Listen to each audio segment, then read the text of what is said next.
तो साधक के लिए वहां पर विधान किया है कि आपको मन का तप करना है, आपको प्रयास पूर्वक अपने मन को राग द्वेष आदि से, कामनाओं से उभार के लाना है, बाहर निकालना है, तब मन प्रसन्न रहेगा और तब मन निर्मल भी रहेगा। नहीं तो राग द्वेष भरे हैं यदि, निर्मल भी नहीं होगा। तो ये कठिन मार्ग को चुनना है।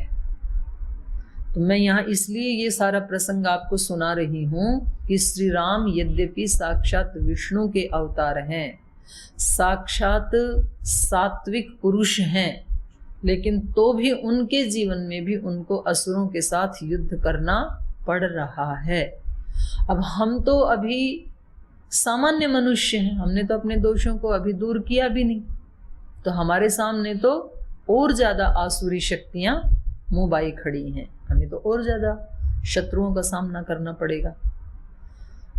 तो उसका सामना करने के लिए फिर जो कल बताया था वो ही 2 उपाय हैं, भगवान की शरणागति, उपासना और उपवास, और इधर से अपने मन को प्रमाद रहित करना, प्रयास पूर्वक अपने छोटे छोटे दोषों को दूर करना। प्रतिकूलता आए जब हमारे सामने तो हम ये सोचें कि मैं इस प्रतिकूलता से कमजोर हो रहा हूं, इसका मतलब मेरी साधना में अभी कमी है, तो भगवान जी मुझे और शक्ति दो ताकि मैं इन घटनाओं से प्रभावित ना हूं। ऐसे सोच करके फिर व्यक्ति राम बनने की तरफ यात्रा चल पड़ती है और फिर वो एक दिन असुरों का नाश कर पाता है। तो कई जन्मों की यात्रा होती है, कई जन्मों के बाद कोई साधक ऐसा सिद्ध महापुरुष बन पाता है श्री राम की तरह से। तो यहाँ पर ये असुर सारे इकट्ठे होकर के बड़ी मुश्किल से 14,000 सैनिकों को मारा था, फिर दूषण को मारा प्रयास पूर्वक, तो भी इतने ही और खड़े हो गए। वो कौन सा असुर था? रक्तासुर, रक्त बीज। एक बूंद पड़ जाए रक्त की तो उतने और खड़े हो जाए। तो ऐसा है यहाँ पर, दूषण को मारने के बाद फिर ये बहुत सारे बलवान सेना नायक इकट्ठे हो गए खर के नेतृत्व में, और सब एक साथ श्री राम की तरफ दौड़ते हैं। राममेव अभ्यवर्तन्त विसृजन्त शरोत्तमान। बड़े तीखे तीखे बाण फेंक रहे हैं श्री राम के ऊपर। इनको ये भी नहीं लग रहा कि ये तो विष्णु के अवतार हैं, ये महापुरुष हैं, ये तो यहाँ पर तपस्या कर रहे हैं, ऐसा नहीं लगता इनको। मारना चाहते हैं, ऊपर ही कह दिया हनध्वम रामम। तो ये मत सोचना कि राम की तरह हम बहुत अच्छे हो गए तो भी संसार हमें नहीं सताएगा। असुर तो आपके ऊपर आक्रमण करेंगे, और असुर केवल बाहर के ही नहीं होते, बाहर वाले फिर भी कम खतरनाक होते हैं, क्योंकि वो तो कभी कभी मिलते हैं और उनसे तो दरवाजा बंद करके बचा जा सकता है, लेकिन अंदर वालों से कहाँ बचें, वो तो हमेशा हमारे साथ ही रहते हैं। ततः पावक संकाशई हेम वज्र विभूषितैहि जघान शेषम तेजस्वी तस्य सैन्यस्य सायकैहि। ततः, तो जब उन्होंने अपने उत्तम उत्तम बाण श्री राम के ऊपर फेंकने शुरू किए, ततः, तो उसके बाद पावक संकाशई, अग्नि के समान। पावक, अग्नि को पावक क्यों कहते हैं? पावन करती है, पोय पवने, पावन करने वाली। किसी भी चीज को अग्नि में डाल देते हैं तो उसके दोष जल जाते हैं। और जैसे सोना आदि धातुएं हैं, उनको शुद्ध करना होता है तो अग्नि से ही गुजारना होता है। किसी घड़े को पकाना है तो उसको अग्नि से गुजारना होता है, तो उसका कच्चापन का जो दोष था वो जल जाता है। किसी मनुष्य को पकाना है तो उसको कौन सी अग्नि से गुजारे? रसोई घर वाली भट्टी में से, तपस्या की अग्नि से उसको तप करवाओ। इसलिए यहाँ सब आने वाले भाई बहन, ब्रह्मचारी, साधु, सन्यासी, साध्वी, सबको पूज्य गुरुदेव तप करवाते हैं सुबह से शाम तक। दिनचर्या ऐसी बना रखी है, क्योंकि न अतपस्वीभ्यो योगः सिद्ध्यति। जो अतपस्वी है उसको योग की सिद्धि कभी नहीं मिलेगी। तो अतपस्वी है वो तो भाग ही जाएगा। फिर भाई यहाँ कौन रहे, सुबह सुबह रोजाना 4 बजे उठना पड़ता है। अच्छा, कुछ लोग तो मेरे को कौन बता रहे थे कल, वो स्वामी आर्षदेव जी बता रहे थे। यहाँ बोल जी कुछ भाई तो इसलिए डिपार्टमेंट चेंज कर रहे हैं, बोल जी हम तो पतंजलि का नाम सुन के आए थे कि पतंजलि जैसी यूनिवर्सिटी में जाएंगे तो पता नहीं कितनी सुंदर सुंदर टेबल कुर्सियां मिलेंगी बैठने के लिए। हम तो गांव से आए, ऐसे नीचे बैठते बैठते पता लगा विश्वविद्यालय में भी आके नीचे बिठाते हैं यहाँ के।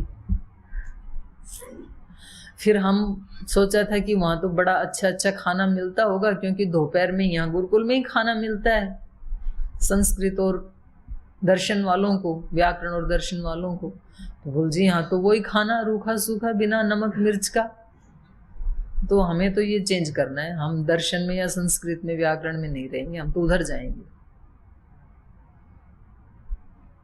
इतना तप भी स्वीकार नहीं है तो सिद्धि कहाँ मिलेगी फिर। तो ये तो गुरुजी ने बना रखी है दिनचर्या कि हम एक तरफ अर्वाचीनता की पराकाष्ठा, स्मार्ट बोर्ड है, स्मार्ट क्लासरूम है, बहुत अच्छे से फर्नीचर उसमें वेल सेट है, और दूसरी तरफ प्राचीन पद्धति जो एक गुरु शिष्य परंपरा थी। आज इसका दर्शन मुश्किल से ही कहीं हो जाए तो पता नहीं, लेकिन 99% संस्थानों में ये परंपरा आपको देखने को नहीं मिलेगी कि नीचे बैठ करके पढ़ना। वो आसन ही नहीं लगा सकते आजकल के बच्चे, क्योंकि शुरू से कभी आसन में बैठे ही नहीं, डेस्क पे बैठे, तो उनके पैरों को तो बड़ी कठिनाई होती है ऐसे बैठने में। तो गुरुदेव ने ये दिनचर्या बना रखी है कि सुबह से शाम तक इनकी दिनचर्या ऐसी बनाओ कि ये सामूहिक रूप से, सहज रूप से उस तपस्या की भट्टी से गुजरें। तो तप की अग्नि से गुजरेंगे तो क्या हो जाएंगे? निर्दोष। इसलिए अग्नि को क्या कहा? पावक, पवित्र करने वाली। योग की अग्नि, तपस्या की अग्नि, पुरुषार्थ की अग्नि, ये सारी अग्नियां हमें पवित्र करती हैं। ततः पावक संकाशैहि, अग्नि के समान, हेम वज्र विभूषितैहि, जो स्वर्ण रत्नों से विभूषित हैं श्री राम के बाण, क्योंकि उनको पीछे उन्होंने दिया था ना, गुरु जी ने, भरद्वाज जी ने दिए थे जो। तो ये इनके बाण कैसे हैं? हेम वज्र विभूषित, स्वर्ण और रत्न आदि से विभूषित हैं। शेषम तस्य सैन्यस्य, तो जो शेष उनकी जो सेना बची थी खर की, उस सेना का श्री राम ने सायकैहि पावक संकाशैहि हेम वज्र विभूषितैहि सायकैहि जघाना। तो अपने ऐसे स्वर्ण रत्न विभूषित जो बाण हैं, जो अग्नि के समान प्रज्वलित हैं, जाज्वल्यमान है, तेजस्वी हैं, उन बाणों से पूरी सेना को फिर से मार दिया श्री राम ने। 14 सहस्राणि रक्षसां भीम कर्मणाम हतान्येकेन रामेण मानुषेण पदातिना। इसको निशान लगा लो और इसको याद भी कर लेना। ऐसे ऐसे जो श्लोक हैं, इतना सुंदर श्लोक है। एकेन रामेण, अकेले श्री राम ने, 14 सहस्राणि भीम कर्मणाम रक्षसान हतानी। अकेले श्री राम ने 14,000 राक्षसों को, और वो राक्षस भी कैसे हैं? भीम कर्मणाम रक्षसाम, घोर कर्म करने वाले और घोर योद्धा, बड़े बलिष्ठ राक्षस, उन 14,000 को अकेले श्री राम ने मार दिया। और कैसे मारा? पदातिना, कोई रथ नहीं है इनके पास, पैदल होते हुए, जमीन पर खड़े हुए होके, जमीन पर पैर टिका करके भी 14,000 सैनिकों को मार गिराया अकेले राम ने, एकेन रामेण। इसलिए नीतिकारों का श्लोक है, क्रिया सिद्धि सत्वे भवति महताम नौपकरणे। महताम क्रिया सिद्धि, जो महान पुरुष हुए हैं, उनकी क्रियाओं की सिद्धि किससे होती है? सत्वे। उनके पवित्र मानस से, पवित्र बुद्धि की शुद्धि से, उनके पवित्र चरित्र से, ऊंचे चरित्र से उनको क्रियाओं की सिद्धि मिलती है, न उपकरणे, उपकरणों से नहीं मिलती। कुछ भाइयों को, बहनों को संगठन में लगाएं, संगठन में लगाते जी एक मेरे को गाड़ी चाहिए, एक लैपटॉप चाहिए, लैपटॉप भी 50,000 वाला चाहिए, एक मोबाइल चाहिए, वो भी 50 वाला ही चाहिए। कि भाई तू थोड़ा काम तो कर ले, जो तेरे को आवश्यकता है वो मिलेगा, लेकिन पहले सेवा तो कर। उनको क्या लगता है, उपकरणों से पता नहीं हम देश को कैसे खड़ा कर देंगे। जब महाराज जी ने संगठन में सेवा करना प्रारंभ किया तब उनके पास कोई 10, 20, 50 लाख की गाड़ी थी क्या? बसों में, ट्रेनों में, पैदल जा जा करके वहां से यात्रा शुरू की, साइकिल पे जा जा के यात्रा शुरू की। डॉक्यूमेंट्री में देखा है ना आपने, वो कैसे साइकिल पे जा करके जड़ी बूटियां उखाड़ करके गंगा के किनारे से बोरी में भर के कैसे लाते हैं, कैसे कूटते हैं। और वो केवल डॉक्यूमेंट्री में नहीं है, मैं उसकी साक्षी हूँ, मैंने अपनी आंखों से देखा है। 97 में जिस समय मैं एमए कर रही थी दिव्य योग मंदिर में, तब ये घटनाएं मैंने अपनी आंखों से देखी। ऐसे ही शुरू हुई है ये यात्रा। और सबसे पहले जो हवन सामग्री और दिव्य पेय बनाते थे, जिस लिफाफे में डालते थे, तो उसको सीलने की वो छोटी सी मशीन नहीं थी, रात को मोमबत्ती जला के मोमबत्ती की अग्नि से उसको सीलते थे। और जलाने के लिए लाइट नहीं थी, तो पूर्णिमा की रात जिस दिन खूब प्रकाश है, उस दिन छोटी सी लालटेन जला के कुछ ऊपर से प्रकाश है, छत पे बैठ करके उसकी सिलाई करते थे। तो उपकरणों से क्रिया की सिद्धि नहीं होती है, सत्वे क्रिया सिद्धि भवति महताम। जो महापुरुष हुए हैं, तो आप उपकरणों की चिंता मत करो जी हम कैसे कार्य करें, हमारे पास तो यही नहीं है। आपके पास तो भगवान का दिया हुआ इतना सुंदर शरीर है। भगवान का इसलिए शुक्रिया करना चाहिए कि इस कलयुग में हमें मनुष्य का शरीर मिल गया, और क्या चाहिए। पूज्य स्वामी सोमानंद जी महाराज जी कहते थे, बोल जिस दिन इंसान का जन्म हुआ उस दिन शैतान का अंत हो गया, नाश हो गया, मृत्यु हो गई। जिस दिन इंसान का जन्म हमें मिल गया, इंसान का शरीर हमें मिल गया, और कुछ भी प्राप्त करने की आवश्यकता नहीं है। तो यहाँ श्री राम ने, इनके पास कोई उपकरण नहीं है, कोई लंबा चौड़ा रथ नहीं है, घोड़े नहीं है, हाथी नहीं है, सेना नहीं है, लेकिन अकेले श्री राम ने 14,000 क्रूर कर्म करने वाले असुरों को धराशाही कर दिया, और वो भी पदातिना, अकेले जमीन पर खड़े हुए। तो ऐसे ऐसे जो श्लोक है उनको याद भी कर लिया करो आप। तस्य सैन्यस्य सर्वस्य खरः शेषो महारथः राक्षस त्रिशिराश्चैव रामश्च रिपुसूदन। अब इस युद्ध में केवल 3 लोग जीवित बचे हैं, बाकी सब मर गए हैं। कौन कौन बचे? तस्य सर्वस्य सैन्यस्य, उन सारी सेना में से महारथ खरः शेषः, एक तो महारथी खर बच गया है, और राक्षस त्रिशिराश्चैव, त्रिशिरा नाम का एक राक्षस बच गया है, और रिपुसूदनः रामश्च, और शत्रु का नाश करने वाला श्री राम। तो ये 3 व्यक्ति शत्रुनाशक श्री राम शेष बचे हैं, महाबली खर शेष बचा है, और एक त्रिशिरा नाम का राक्षस शेष बचा है। तो अब इन 2 से और लड़ना है श्री राम को, खर और त्रिशिरा से।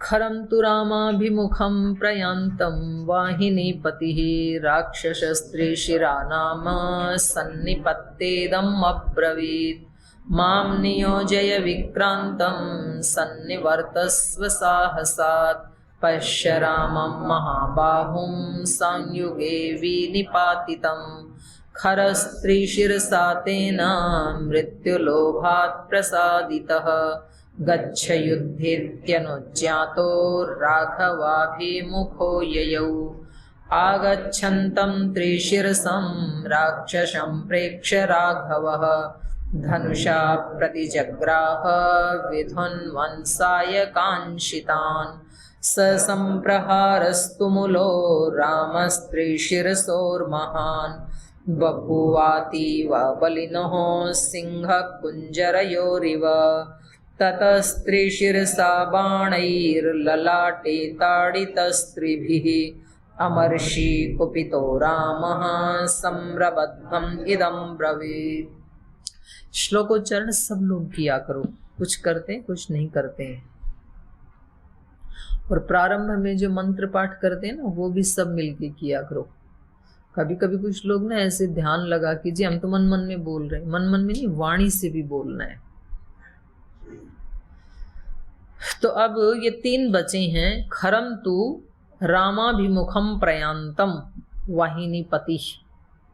वाहिनीपति सेनापति, उस सारी सेना का जो स्वामी है वो खरम तु रामाभिमुखम प्रयांतम राक्षस त्रिशिरा नाम सन्निपत्य इदम अब्रवीत।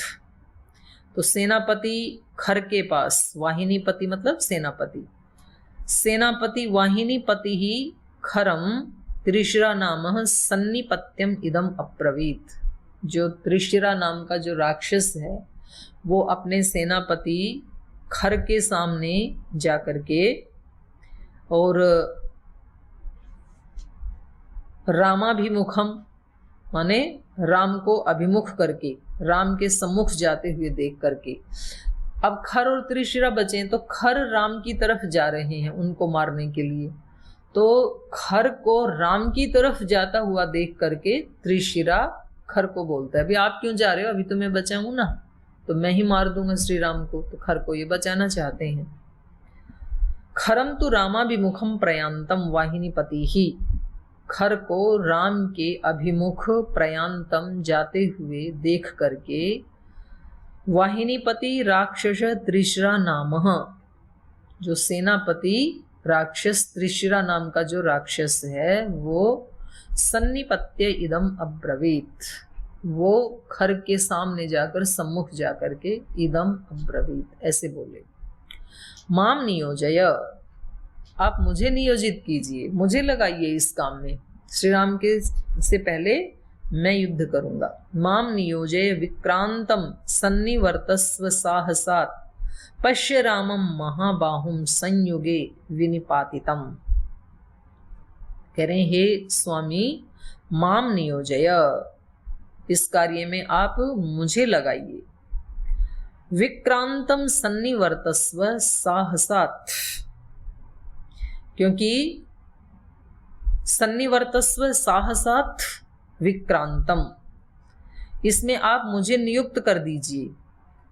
पश्य रामम महाबाहुम संयुगे, और मैं देखो कैसे युद्ध करता हूं, राम को पकड़ करके आपके चरणों में ला करके मार के गिराता हूं। पश्य रामम महाबाहुम संयुगे विनिपातितम, विशेष रूप से इनको मैं मार गिराऊंगा, ऐसे श्री राम को आप अपने चरणों में गिरा हुआ देखिए।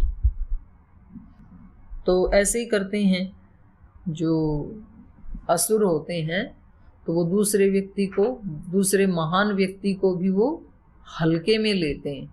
क्या ये राम, यद्यपि इनके मन में एक आंतरिक भय तो है, क्योंकि वे 14,000 को अकेले बिना रथी विरथी होकर के जिस राम ने मार गिराया, तो कोई साधारण मनुष्य तो नहीं है, लेकिन तो भी व्यक्ति का जो आसुरी वृत्ति है वो किसी की महानता को स्वीकार करने के लिए राजी नहीं होती, अहंकार के कारण।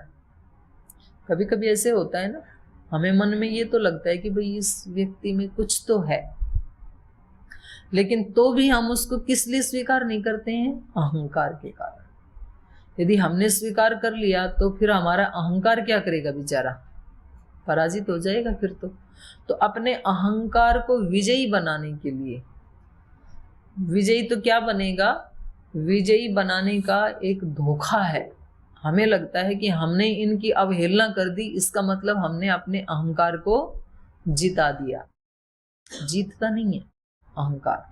तो ऐसी स्थिति इस त्रिशिरा नाम के राक्षस की है, खर की भी है। इनको भी मालूम है कि श्री राम कोई सामान्य व्यक्ति तो नहीं है, लेकिन तो भी वो क्या बोल रहे, बोले आप क्यों जा रहे हैं इनकी तरफ, आप मुझे इस कार्य में लगाइए, अभी गिरा देता हूं मैं इनको भूमि के ऊपर, और अभी आपके सामने इनका वध कर देता हूं। तो भाई आप इतनी देर से कहां थे। माम नियोजय विक्रांतम रामम विनिपातितम संयुगे पश्य, आप मुझे इस कार्य में नियुक्त कर दीजिए और फिर देखिए इस पराक्रमी राम को कैसे मैं आपके सामने लाकर गिरा देता हूं। खरः त्रिशीर्षा तेन मृत्यु लोभात् प्रसादितः गच्छ युद्ध इति अनुज्ञातो राघव अभिमुखो ययौ। तो इसको भी पता है कि चलो एक बचा है, इसको भी अपना बल आजमाइश कर लेने दो, आखिर तो मारना तो मुझे ही है श्री राम को। और फिर क्योंकि इसने कहा कि अभी मैं राम को मारकर गिरा देता हूं आपके सामने, तो मृत्यु लोभात् प्रसादित, राम की मृत्यु के लोभ से जो खुश हो गया है। अहंकार को और क्या चाहिए, कोई उसके शत्रु को बेइज्जत कर दे, अपमानित कर दे, बस इतने में वो खुश हो जाता है। तो ऐसा ये असुरता है। कभी कभी आपको पता है, हम जिस व्यक्ति को पसंद नहीं करते हैं और कोई व्यक्ति उस हमारा जो नापसंदीदा व्यक्ति है उसकी बुराई हमारे सामने करने लग जाए, ओहो, स्वर्ग से भी बढ़कर सुख मिलता है। क्या वार्ता है, ये चलती रहनी चाहिए। इतना संतोष मिलता है कि हम जिसको नापसंद कर रहे थे वो हम बिल्कुल ठीक थे, वो व्यक्ति है ही ऐसा, क्योंकि देखो ये भी कितनी बुराई कर रहे हैं उस व्यक्ति की। और ऐसे ये मिथ्या संतोष करके पहले एक उद्विग्न था, अब दोनों ने उस व्यक्ति की चर्चा करके दोनों उद्विग्न हो गए। उसका कुछ बिगड़ता नहीं है जिसकी निंदा कर रहे हैं। फिर कभी कभी तीसरा भी शामिल हो जाता है, चौथा भी शामिल हो जाता है, फिर तो पूरा एक ग्रुप बन जाता है। तो जब कभी भी खाना खाने के लिए इकट्ठे हुए या खेलने के लिए इकट्ठे हुए तो वो पूरा एक ग्रुप इकट्ठा हो जाता है। तो खेल वेल तो होते रहेंगे, भोजन की लाइन लगती रहेगी, इनको खाने दो, हम थोड़ी सी निंदा पुराण कर लेते हैं तो उससे बड़ी तृप्ति मिलती है। तो ऐसे ही इसको तृप्ति मिल रही है खर को, क्योंकि ये श्री राम को पसंद नहीं करते हैं और त्रिशिरा श्री राम की निंदा कर रहे हैं कि ये हैं क्या, इनको अभी मार के गिरा देता हूं आपके सामने।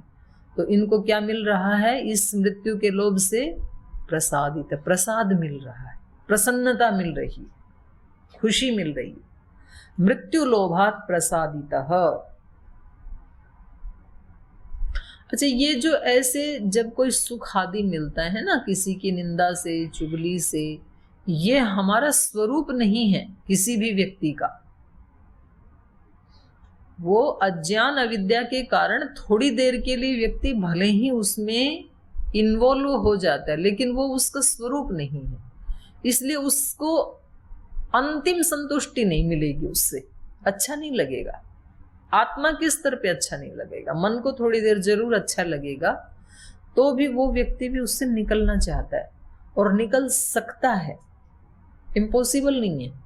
बस उसको ये देखना पड़ेगा कि ये मेरे लिए कल्याणकारी नहीं है, इसलिए मुझे कुछ ऊपर का मिले ना मिले, आध्यात्मिक उपलब्धि हो या ना हो, पर इस रास्ते पे नहीं जाना।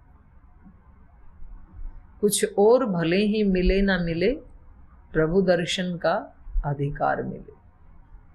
तो व्यक्ति को कुछ सीमाएं तय करनी होती हैं, अपने लिए लक्ष्मण रेखाएं। भाई जीवन में उपलब्धि, कोई बड़ी उपलब्धि हो ना हो, मान प्रतिष्ठा मिले ना मिले, लेकिन उसको प्राप्त करने के लिए कोई गलत रास्ता नहीं अपनाना। सुख मिले ना मिले, संसार मिल भी गया ना, ये न के न प्रकारेण, तो भी दुख ही मिलेगा, दुख ही है उसका परिणाम। संसार ना मिले तो भी दुख, मिल जाए तो भी दुख। संसार से दुख ही मिलेगा, सुख मिल सकता नहीं कभी भी। भगवान ना मिले तो भी सुख, फिर भक्ति करेंगे। भगवान के वियोग में रोना भी सुखदाई ही होता है, और मिल जाए फिर तो मौज मौज है ही। तो भगवान के साथ तो आनंद ही आनंद है, वियोग में भी आनंद है और योग में तो परमानंद है ही है। संसार के वियोग में भी दुख, संयोग में भी दुख। इसलिए संसार की सुखों की या संसार के व्यक्तियों से सुख मिलेगा, इस कामना को अपनाना नहीं चाहिए कभी भी। लेकिन जब हम आसुरी वृत्ति में होते हैं तो वही चीजें हमें अच्छी लगती हैं। ऐसे व्यक्ति हमें परम प्रिय लगते हैं। तो इसीलिए इनको भी त्रिशिरा कैसे लग रहा है? परम प्रिय लग रहा है। मृत्यु लोभात प्रसादितः खरः त्रिशीर्षा तेना। तो फिर उनको कहा गच्छ, जाइए और युद्ध करो श्री राम के साथ। इति अनुज्ञातो राघवाभिमुखो ययौ। तो ऐसी आज्ञा पाकर के जो त्रिशिरा है वो युद्ध करने के लिए ययौ राघवाभिमुख, राघव के अभिमुख, राघव की तरफ, राघव की दिशा में चला गया। तो अब इनका युद्ध जो है त्रिशिरा का और खर का, ये हम कल पढ़ेंगे। आज यही विराम लेते हैं।